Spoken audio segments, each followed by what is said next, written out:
هلو في الجنينه. مبسوط ان احنا في الجنينه والقعده ظريفه، فبص ايديكم كده الاسئله تبقى ظريفه وخفيفه. يلا ليتس جو اسئله. ماشي. الكتاب المقدس ليه ترجمات مختلفه وكتيره قوي في الانجليش وفي العربي وكل حاجه، فايه اللي يثبت ان مفيش حاجه اتغيرت في الترجمه الاصليه؟ وليه اصلا في حاجات كتيره اتغيرت؟ ليه في ترجمات اوكي، تعالى ناخد الترجمات دي من بدري شويه. ماشي.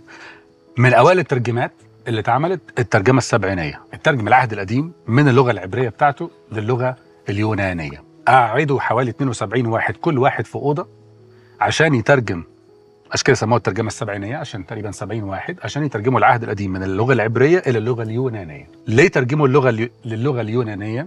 علشان اسكندر الاكبر في الوقت ده تقريبا كانت سنه 300 قبل الميلاد، غزا جزء كبير جدا من العالم، وكانت اللغه اليونانيه هي اللغه السائده، فعشان الناس تقرا الكتاب المقدس بالذات العهد القديم ترجمه من العبري للغه اليونانيه فالناس تعرف تفهم وتقرا. من اوائل الترجمات. وبعدين سنه 300 ميلاديا عملوا حاجه اسمها الكوبتيك ترانسليشن، الترجمات القبطيه، ودي كانت بلغه مبسطه جدا بسيطه جدا عشان اغلبيه الشعب باللغه العاميه يعرف يفهم الكتاب المقدس. وبعد شويه اتعمل حاجه اسمها الفولجادا، ودي ترجمه مهمه جدا جدا جدا. العهد القديم من العبري والعهد الجديد من اليوناني، الاثنين اترجموا للغه اللاتينيه تقريبا سنه 405 ميلاديا، وده كان حد اسمه جيروم اللي ساعد في القصه دي وكان ليه دور مهم جدا. الترجمه اللاتينيه دي قعدت تقريبا مستخدمه حوالي 1100 سنه لغايه 1550 ميلاديا، كان منها حوالي 10000 نسخه.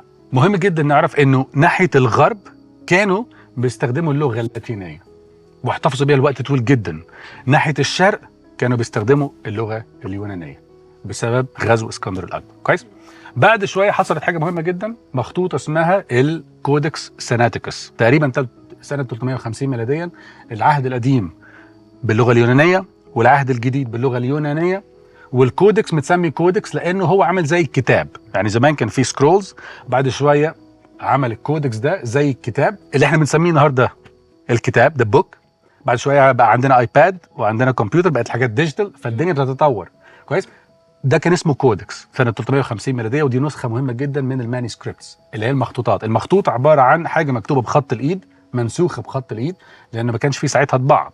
الطباعه اتعملت تقريبا سنه 1450 في جوتنبرج، فده كان منسوخ بالايد.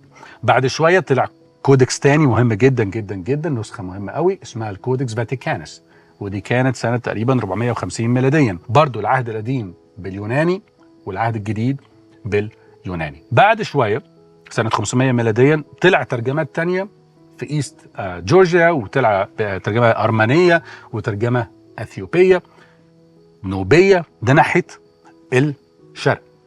كان في اليوناني موجود، بس الكنيسه ما منعتش ان يبقى في ترجمات تانية بلغات تانية مختلفه الناس بتتكلمها، بينما في الغرب اللاتينيه كانت مسيطره، وما الكنيسه ما سمحتش ان يبقى في ترجمات تانية، ولدرجه انه القاده بتاعت الكنيسه بالذات الكنيسه الكاثوليك ما سمحتش للناس انها يبقى في ترجمات، وبالتالي الشعب ما كانش بيقرا ولا بيفهم اللاتيني، فكانت القراءه بتاعت الكتاب المقدس مقتصره على القاده بتوع الكنيسه، لانه يعني دي كانت اللغه اللاتينيه ومش سامحه بلغات تانية، برغم انه كان في ناس بيتكلموا الماني، ناس بيتكلموا في فرنش فرنساوي او ايطالي او كويس.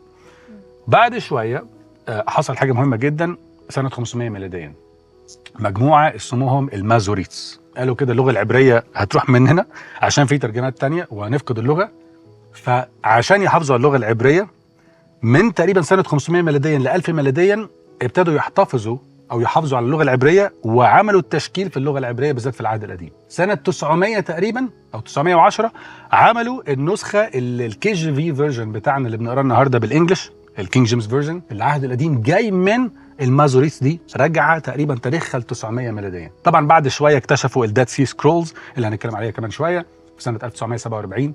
احنا بنصور هنا في القاهره، فاللي هيتفرج يبقى عارف على مدار تقريبا او على بعد 6 ساعات من هنا تقدر تاخد العربيه وتسوق لنجع حمادي، مكان ما اكتشفوا الاكتشاف العظيم ده 1947. تواريخ بتاعه المخطوطات دي تقريبا 1000 سنه قبل المازوريتس دي، لانه تاريخها يرجع من 250 قبل الميلاد ل 68 ميلاديا. كويس معايا ولا تهتوا؟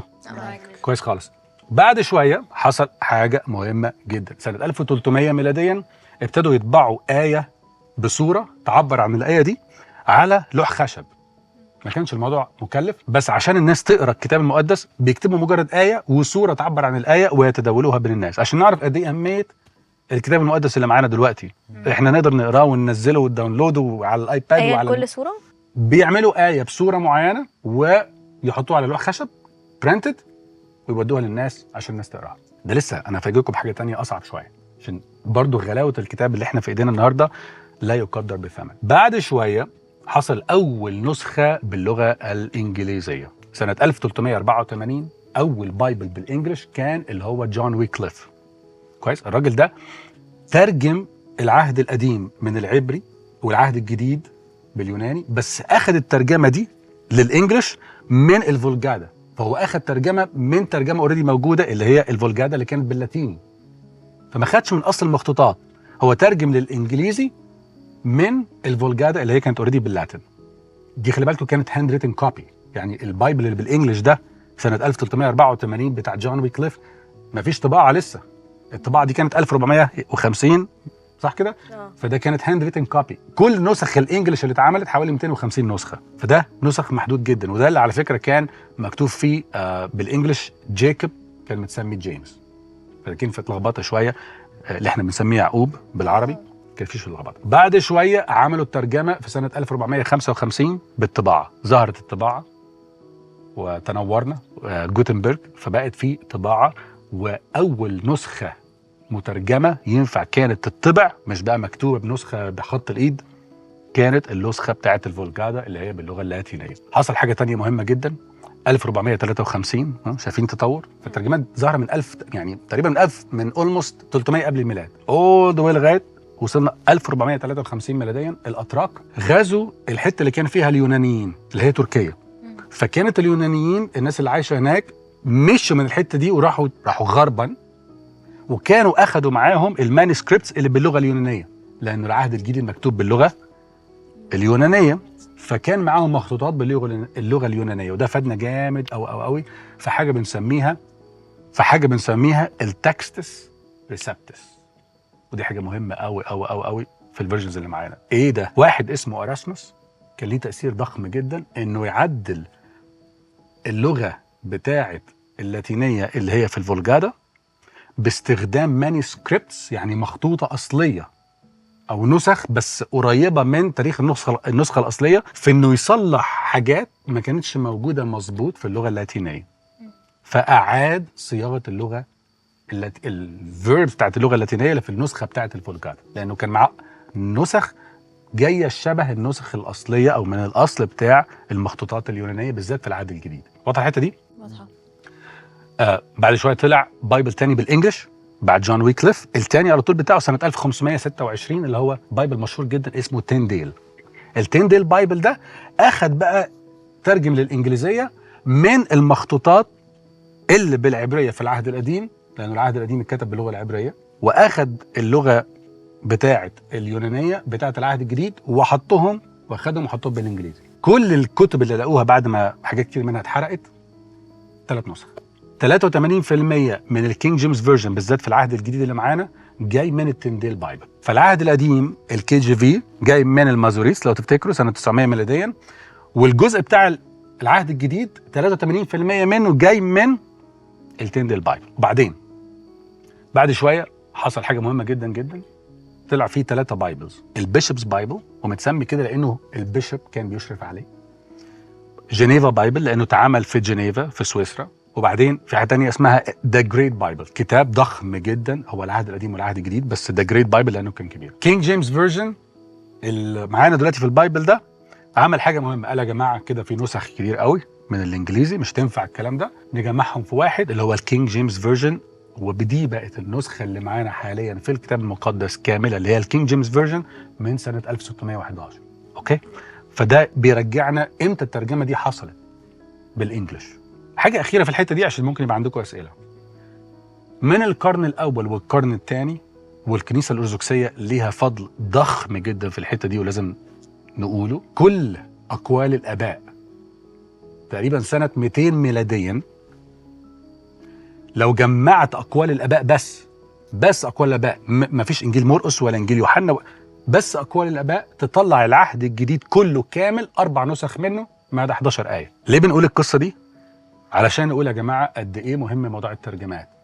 الله مش الله بالوحي ولازم هو كلمه واحده لا، احنا ما عندناش ده في الكتاب المقدس او في المسيحيه. ليه؟ لانه ربنا عايز يودي الكلمه بتاعته لكل الناس. فلو انا بتكلم لغه الشخص ده مش عارفها، طب ما مش هيفهمها. ما عندناش في الكتاب المقدس الوحي بالكلمه.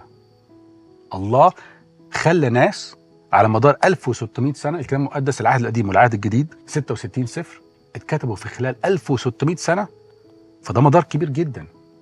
من 40 واحد تقريبا 31 منهم من العهد القديم و9 في العهد الجديد. لما تاخد من الجلده للجلده العهد القديم والعهد الجديد وتحطه في الكتاب المقدس كله، ما تلاقيش فيه اي تناقض، مع انه مكتوبين في اوقات مختلفه خالص عن بعض. ده مش مدار 5 سنين، ده على بعد 1600 سنه فرق. بالعكس، ده في العهد القديم نبوات عن العهد الجديد موجوده في العهد الجديد اتحققت. ففي العهد القديم ما فيش اي تناقض، بالعكس بنشوف نبوات موجوده في العهد القديم اتحققت في العهد الجديد. بنشوف في العهد الجديد المسيح كوتد اقتبس حاجات موجوده في العهد القديم. ازاي من 1600 سنه؟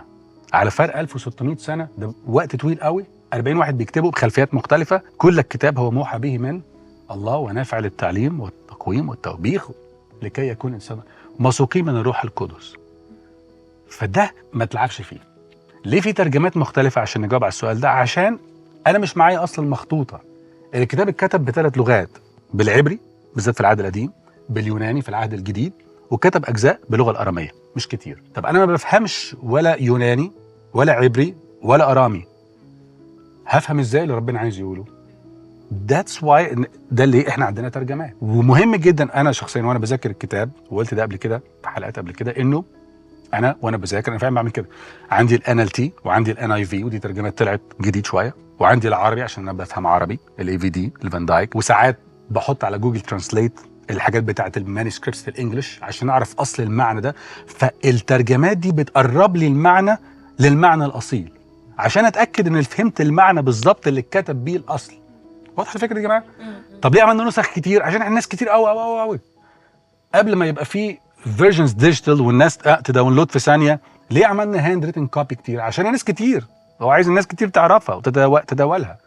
لدرجه انه لو تفتكروا مثلا، مش عارف شاركتكم بالقصه دي ولا لا قبل كده، انه الناس كانت بتأجر لمده ساعه مقابل هي اللي هو القش او المزارعين يعني في الوقت ده بالذات، من التنديل بايبل سنه 1526. فتدي الواحد شويه قش لمده ساعه ياخد صفحه من الكتاب المقدس، بس يأجرها لمده ساعه.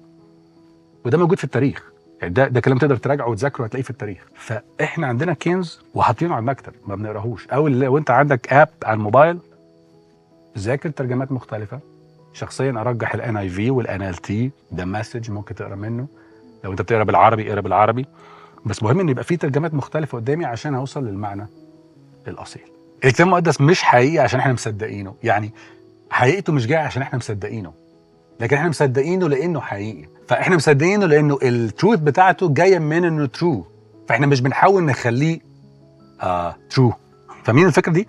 مش بنحاول نخليه حقيقي او اصلي او لا، هو فيه الحق ده اوريدي، احنا بنصدقه عشان هو اوريدي حقيقي. فاهمين الفكره دي؟ فاحنا مش بنديله صلاحيته، مش بنديله مصداقيته، لا هو اوريدي فيه مصداقيته لان مكتوب من ربنا 100%. 100% ممكن نتكلم في القصه دي، 100% مكتوب من عند ربنا.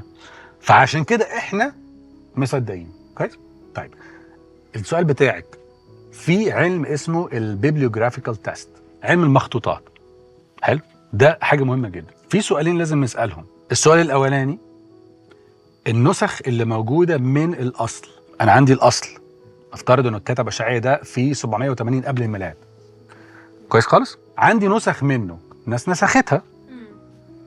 كل ما يكون عدد النسخ كتير، نفترض انه لو عندي نسخه واحده غير لما يبقى عندي 2000 نسخه. ليه؟ عشان لو عندي نسخه واحده هقارن النسخه دي اللي ما عنديش غيرها بالاصل. لكن لو عندي 2000 نسخه من الاصل وال2000 نسخه دول متطابقين، وبالذات لو ال2000 نسخه دول اتنسخوا في اوقات مختلفه عن بعض، اوقات كبيره مفترقه عن بعض، وطلع انه في تطابق، يبقى كل واحد بينسخ من اللي قبله. ما انا بنسخ من اللي قبلي صح؟ يعني بعمل نسخه من اللي قبلي، والقبلي بينسخ من اللي قبله، والقبله بينسخ من اللي قبله، باك لغايه الاصل. فلو النسخ دي متطابقه مع بعض متقاربه للاصل، يبقى غالبا النسخ دي مظبوطه والاصل ده مظبوط. يعني فبنقول انا بقلق من النسخه الواحده، مش من ان في كذا نسخه من طبعا كل ما أصل. يكون عندي عدد نسخ اكتر، ده في العلم، ده علم المخطوطات، كل ما يكون عندي نسخ اكتر كل ما يثبت صحه الدوكيمنت اللي عندي الاصل بتاعه. طبعا لو في تلاعب يبقى في حاجه غلط. كويس. فعدد النسخ قد ايه وبعد النسخه من الاصل قد ايه؟ يعني لو الاصل اتكتب هنا والنسخه اتكتبت هنا، فرق 2000 سنه بينهم، الوقت ده طويل قوي قوي قوي قوي، ينفع حد يلعب فيه في النسخه دي. لكن لو الاصل اتكتب هنا والنسخه بتاعته اتكتبت هنا والنسخه اللي بعديه هنا والنسخه اللي بعديه هنا، متقاربين جدا مع بعض في الوقت ما بينهم، غير لو بعيد. غير لو بعيد، لانه احتماليه انه يبقى في لعب في النسخه كبير، صح كده؟ فعندي عدد نسخ قد ايه من الاصل، وكل نسخه قد ايه تبعد بالذات اول نسخه دي من الاصل. ماشي. قبل ما نتكلم على الكتاب المقدس تعالوا ناخد دوكيومنتس مشهوره جدا ونشوف الحتتين دول قد ايه، ونقارن بعد كده بالكتاب المقدس. يلا بينا. ماشي؟ طيب بليني ذا إلدر دي حاجه مشهوره جدا جدا، محترمه جدا جدا جدا. عندنا منها 96 نسخه، كل النسخ اللي اتكتبت 96 نسخه. قيصر او سيزر 250 نسخه. بليتو الفيلسوف المشهور خالص 220 نسخه. عهد الجديد عندنا كم نسخه منه؟ فاكرين الارقام؟ 96 250 220. الدوكيومنتس اللي هي المهمه قوي قوي قوي. العهد الجديد بس، العهد الجديد بس، مش بتكلم حتى على العهد القديم، العهد الجديد بس فوق ال 24,000 نسخه. من ال 24,000 نسخه دي عندنا 5838 نسخه باليوناني. ما فيش مقارنه اصلا. طيب فاكرين النقطه الثانيه يبعد قد ايه عن الاصل؟ كويس. ناخد نفس الدوكيومنتس اللي مهمه جدا، فلاسفه كتبوها. بلين ذا إلدر الفرق بين الاصل وما بين النسخه اللي موجوده 750 سنه. قيصر او سيزر 950 سنه. بليتو 1300 سنه. العهد الجديد 48 سنه. كانت 750 950 ألف. العهد الجديد يعني دايما بنقول العهد الجديد اتكتب في ظل الأحداث اللي موجودة. احنا شفنا، احنا سمعنا، احنا كتبنا اللي احنا كنا موجودين فيه. فالناس اللي كتبت العهد الجديد دي، النسخ اللي عندي دي ناس كتبت عاشت مع المسيح، شافت المسيح الذي رأيناه ولمسناه بنقول لكم عليه يا جماعة احنا. فده بيدي مصداقية للكتاب المقدس رهيبة. المخطوطات في العهد القديم عندنا فوق ال 64,000 نسخة. مخطوطات الكتاب المقدس كله لما تجمعهم على بعض 66,463. 66,000 نسخة. مفيش حاجة كده، مفيش حاجة في الكتاب المقدس، مفيش. ما عندناش أي دوكيمنت تاني مقارنة بالكتاب المقدس ينفع أصلا تتقارن بالكتاب المقدس. وده علم، عشان أثبت صحة الدوكيمنت بشوف النقطتين دول. فيا جماعة الكتاب المقدس بالعهد القديم والعهد الجديد This is the Bible. واضحة الحتة دي؟ واضحة. أنا عندي سؤال، هو أنا بقى إيه اللي يأكد لي إنه الله هو اللي كتب الكتاب المقدس، مش إن يبقى حد هو اللي كتبه أو شوية ناس كتبوا حطوا التاتش بتاعهم؟ زي مثلا بحس إن هي غريبة قوي إنه تيموثاوس الثانية بولس كتب تيموثاوس وانت جاي هات لي الجاكيت معاك والكتاب معاك. طب ما دي حاجه انسانيه يعني، اكيد مش الله هو اللي كتبها، او انا هستفاد منها ايه يعني؟ ما مش عارفه. طيب نقول كذا حته في الحته دي. اوكي. كل كتاب هو موحى به من الله. عندي نقطه مهمه جدا في الحته دي. ونافع للتعليم، توبيخ، تقويم، تأديب، لكي يكون انسان الله كاملا. ادي احنا عارفينها صح؟ من واحنا في مدرسه احد كل الكتاب، ودي في ترنيمه. كل كتاب مقدس موحى به من الله، مش عشان التقويم، مش عشان التأديب، مش عشان دي مش الآية. لكي يكون إنسان الله كاملا. أنا بقرأ الكتاب المقدس، ودي نقطة مهمة قبل ما نخش في الحتة دي. أنا بقرأ الكتاب عشان أتغير. هدف قراية الكتاب المقدس مكتوب لي من ربنا، وهنيجي للحته دي، عشان اتغير، مش عشان التقويم والتأديب والتعليم دي التولز اللي بتحصل، البريفيكيشن، التنقيه اللي بتحصل في السكه، عشان هدفي ان اتغير، مش عشان اخد معلومات. ودي نقطه مهمه تهمني. مش هدف ان اقرا الكتاب المقدس انه ابين بقى انا عارف قد ايه من المعلومات من الكتاب المقدس وحافظ ايات انا بقرا الكتاب عشان اتغير في الاصل. واضح الحته دي؟ اوكي. النقطة الثانية، كل الكتاب هو موحى به من الله، مسوقين من الروح القدس. الكتاب اتكتب موحى به من الله لأناس كتبوا الكتاب في العهد القديم وفي العهد الجديد مسوقين من الروح القدس. مين الروح القدس؟ ربنا، الله. اتكتب من خلال ناس. فلما بولس بيكتب في الرسائل مثلا، بولس بيكتب من الروح القدس باستخدام الاسلوب بتاع بولس، مختلف خالص عن عاموس. لما تقرا عاموس، الاسلوب بتاع عاموس مختلف خالص عن الاسلوب بتاع بولس، مختلف خالص عن مرقس لما كتب انجيل مرقس، مختلف عن موسى لما كتب الخمس كتب في العهد القديم. الله بيستخدم الشخص في خلال الاحداث اللي عايش فيها. عشان كده ساعات بيتكلم عن حاجات موازيه للعصر اللي موجودين فيه. ليه بولس بيحكي مثلا في موضوع هات الكتب والجاكيت عشان دي حته مهمه جدا في تيموثاوس مثلا الثانيه اللي انت بتقوليه ده، عشان يقول لي ان بولس كان موجود البلد اللي بيتكلم عليه ده في هات الحاجات دي من ترواس. ترواس دي اللي هي تقريبا تركيا النهارده، بلد ما عندهاش مسيحيه كتير. ده معناه انه بيعرفني ان بولس كان موجود في بلد مش مسيحيه. بولس بيقول لي ان عنده ضعف انساني، لانه بيقول له هات الجاكيت، لانه كان الوقت ده في كتابته اقرب للشتاء، بادر ان تجيء الي قبل الشتاء. انسان زينا بالظبط. بيقول له هات الكتب. ده بيقول لي انه كان بيقرا كتير، واحنا عارفين انه كان بيقرا كتير. الجزء الانساني ده اللي ربنا بيستخدم فيه الشخص من الروح القدس، ما بيكتبش من نفسه، لكن بيستخدم الروح القدس الشخص ده، وربنا بيملي الكلام، بيحط الكلام من خلال الشخص واسلوبه. واضح الفكره دي؟ اتكتب على مدار 1600 سنه 40 واحد، اتفقنا. كل كتاب مكتوب من الروح القدس، الله اللي كاتبه. فنحن نؤمن ان العهد القديم والعهد الجديد من ربنا، كلمه ربنا، وما تلعبش فيها. واضح الحته دي؟ طيب نجاوب على الحته دي من الكتاب عشان نثبت اكتر الفكره دي. ماشي؟ بنقول بنصدق ازاي انه حقيقي ما تلعبش فيه. كذا نقطه. واحد، الاي ويتنس، شهود العيان اللي كتبوا الكتاب بالذات في العهد الجديد.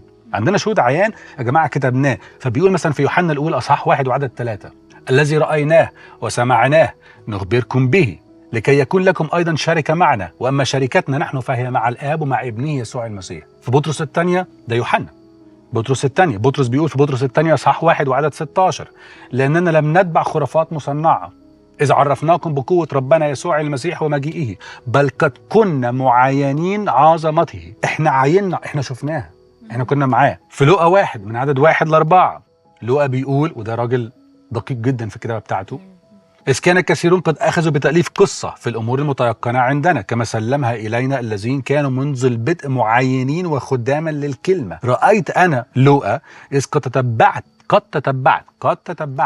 تتبعت كل شيء من الأول بتدقيق أن أكتب على التوالي إليك أيها العزيز ثوفيلس لتعرف صحة الكلام الذي علمت به. فدي ناس بتكتب.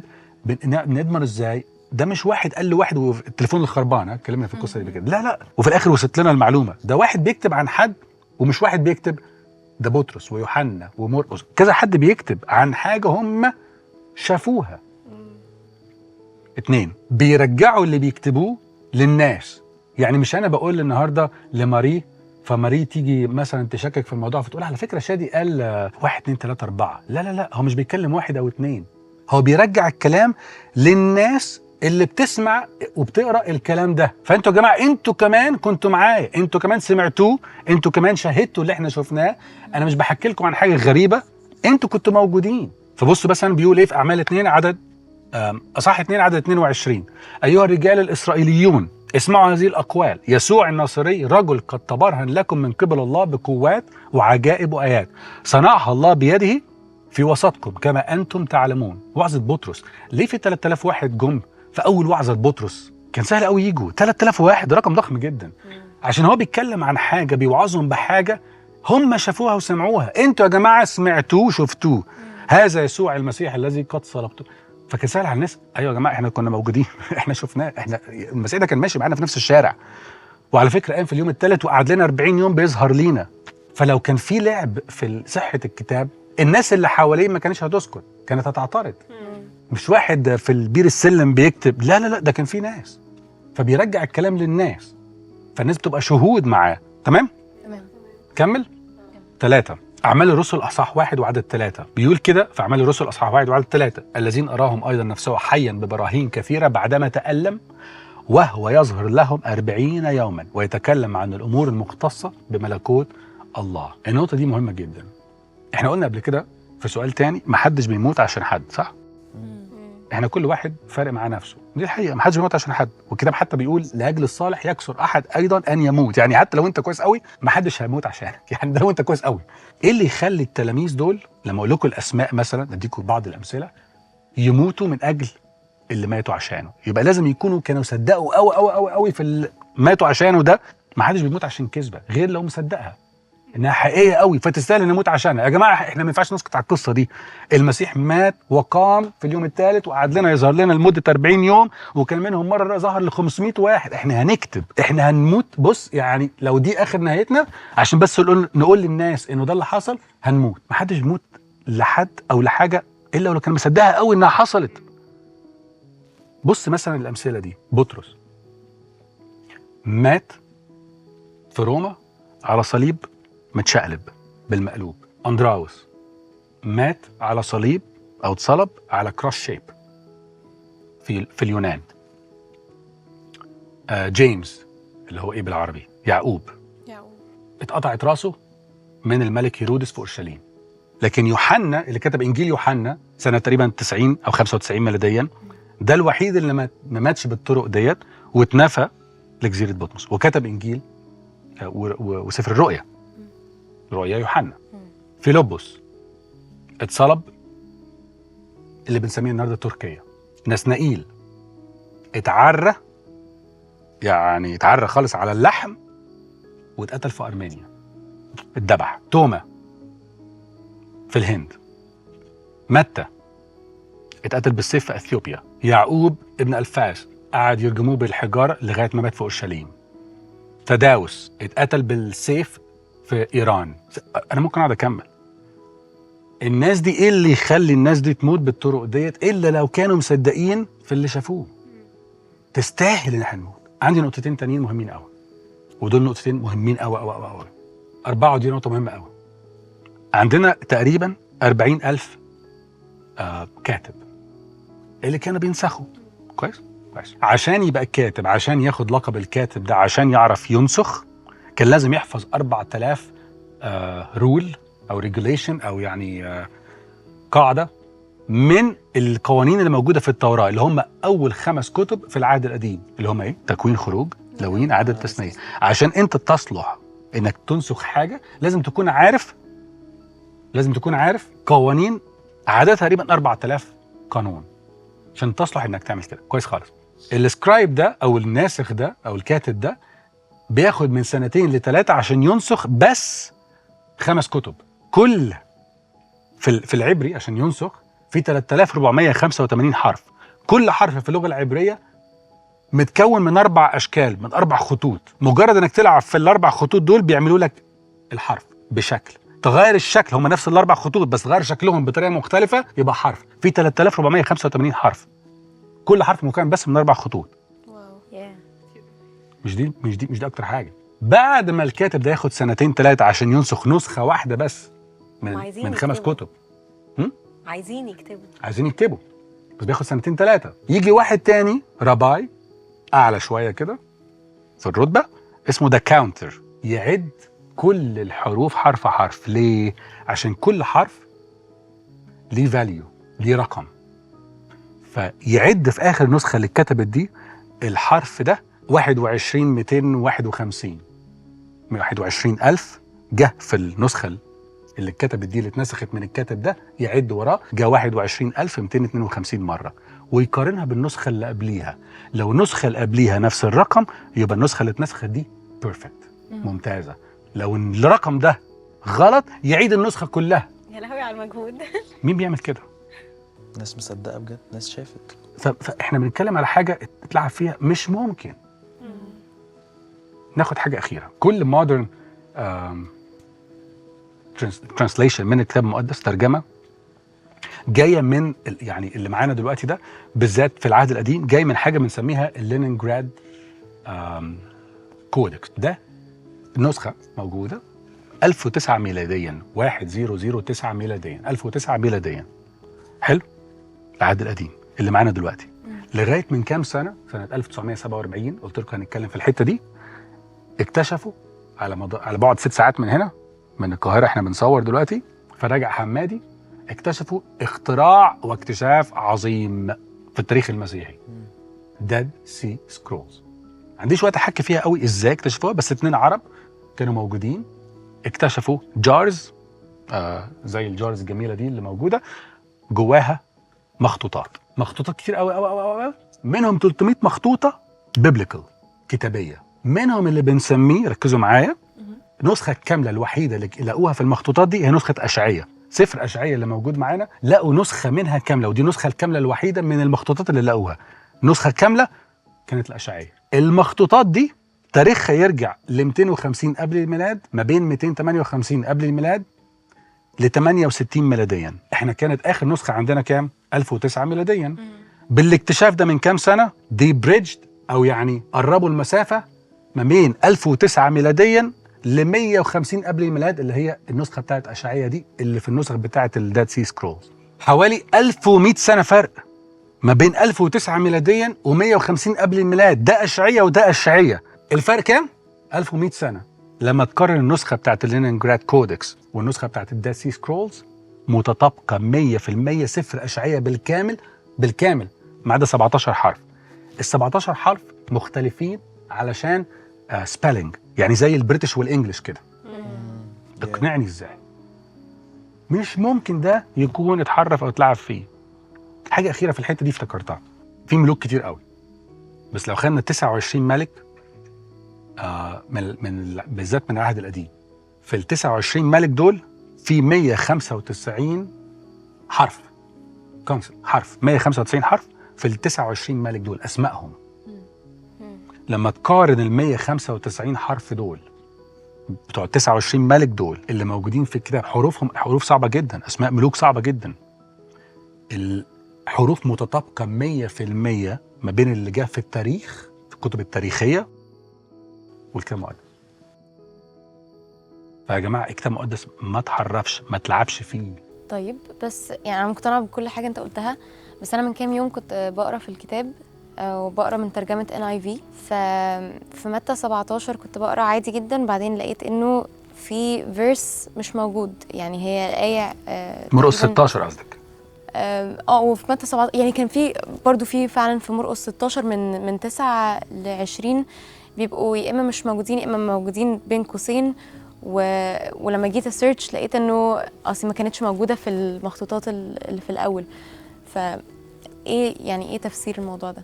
عشان الناس ما تتخضش تفهم احنا بنتكلم عليه، عشان في ترجمات معينه زي NIV او NLT او كده، لما بتقراهم تيجي عند مرقس 16 من بعد عدد 8 قبل ما يبتدي عدد 9 يقول لك على فكره الاعداد اللي جايه دي مش موجوده في بعض المانيسكريبتس، مش موجوده في بعض المخطوطات. يبقى اهو الكتاب محرف وانت لسه عمال تقول لنا ما تحرفش. اوكي، تعالوا نرجع بالحته دي شويه. عندنا كذا كودكس مهم انا قلت عليهم، كودكس فاتيكانس وكودكس سيناتيكس والكسندرينس. دول نسخ مهمه جدا في التاريخ المسيحي. ايه اللي حصل؟ احنا بنقول بالامانه احنا بنذاكر الكتاب، فاحنا عايزين نرجع للاصل. من مرقس، لو جيت في مرقس 16 من عدد 9 ل 20 في الكودكس بتاع كودكس فاتيكانس مش هتلاقي الاعداد دي من 9 ل 20. اشرح الحته دي. كودكس فاتيكانس متقسم ل3 حتت. الاعداد بتاع 9 ل 20 دي من مرقس 16 ما جاتش في المخطوطه بتاعه كودكس فاتيكانس ولا كودكس سيناتيكس، بس موجوده في الكسندرينس. اوكي، كودكس فاتيكانس ده اللي بيذاكر كويس لما يفتحه هيلاقي متقسم 3 كولم، 3 عمدان. لما مثلا بيكتب متى فهو بيكتب في العمود الاول، وبعدين العمود الثاني لا تسي انه خلص هنا. كويس؟ لا تسي انه بيكتب في العمود الاولاني وبعدين بيجي في العمود الثاني يخلص انجيل متى. كويس؟ انجيل مرقس بيبتدي من امتى؟ بيسيب باقي الكولم ده فاضي ويبتدي من الكولم الثالث على طول. انجيل مرقس اصحاح 1 عدد 1 ويبتدي يكتب. ده الطبيعي، بيسيب باقي الكولم اللي وقف عنده ده فاضي كأنه بيعمل فاصل، ويخش على الانجيل اللي بعده في الاصحاح الاولاني بتاعه. في الكودكس بتاع فاتيكانوس ده خلص الكولم الاولاني، الكولم الثاني وصل لنصه، سباق الكولم، والكولم الثالث كله فاضي، وابتدى انجيل لوقا من اللي بعده. وده مش الطبيعي، المفروض يبتدي انجيل لوقا من الكولم الثالث. كويس. فاحنا بنقول يا جماعه الاعداد ديت من مرقس 16 من عدد 9 ل 20 مش موجوده في النسخه بتاعه فاتيكانوس ولا الكودكس بتاع سيناتيكس. بس في نقطه مهمه عشان لازم نكون يعني واضحين جدا. في الكودكس بتاع فاتيكانوس الكولم الثاني اللي فاضل فيه حته ده والكولم الثالث، لو جبت الكاتب ودرسته كويس وقست حجم الحرف والمسافه ما بين الحرف والحرف وحطيت اعداد 9 ل 20 في الحته اللي فاضيه من الكولم الثاني والكولم الثالث، هتظبط بالظبط 100%. واو. ولو معايا يعني تولز اقدر اوريكم ده، بس تقدروا يمكن مش عارف موجوده اونلاين ولا لا. فهي مش موجوده، بس لو جبتهم وحطيتهم بنفس الكاتب اللي كتب يفتوا بالظبط. مكانها موجود. ودي نقطه مهمه جدا. فاحنا بنقول مش موجوده، بس في الكسندرينس موجوده. بس حتى في الكسندرينس دايما كانوا بيعملوا زي مارك. الكاتب اللي كتب في النسخه بتاعت الكسندرينس المارك بتاعته مارك مختلفه. يعني المارك يوجولي عملها كده في باقي الاناجيل، لما جه عند الاعداد دي عملها زي ال شيب. فكانه بيقول يا جماعه الاعداد دي فيها حاجه. فاحنا بنقول لا، الكتاب مش محرف. هو احنا من الامانه اخر نسخه عرفنا نوصل لها الاعداد دي، احنا حتى الكاتب نفسه كانه مش متاكد، والامانته عشان يوصل لنا الاصل عايز يقول انه في حاجه هنا. وعلى فكره لو قريت من عدد 9 ل 20 من مرقس 16 مفيش اي تعارض في القرينه، يعني مفيش حاجه غلط. هل موجوده في الوحي؟ ممكن. هل مش موجوده في الوحي؟ مش عارفين، بس احنا بنذاكر وده اللي موجود. واضح الحته دي؟ واضحه. مش كده بقول مهم جدا نراجع نسخ ونشوف نسخ مختلفه، ترجمات مختلفه، نحاول نقرا الاصل لو احنا بنذاكر بجد. بس ان جنرال ملخص القصه دي، الكتاب المقدس ما تلعبش فيه. وده اجزم لو حد بيذاكر حقيقي او حد بيسمع القصه دي، ده الكلام اللي قاله ربنا. لو عايز تعرف قال ايه، ده ما تلعبش فيه بنكله. لا، معلومات كتير واغلبها تقريبا كناش عارفينه، ونبقى عندنا تساؤلات احنا والناس بتسالنا مش بنبقى عارفين قوي نرد، فحلو ان احنا نبقى عارفين. شكرا قوي يا شادي. ايماننا زاد اكيد. ايوه كمان شباب. شكرا. مبسوط ان انا شاركت معاكم الحاجات دي. احنا كمان قوي. شكرا. ربنا معاكم.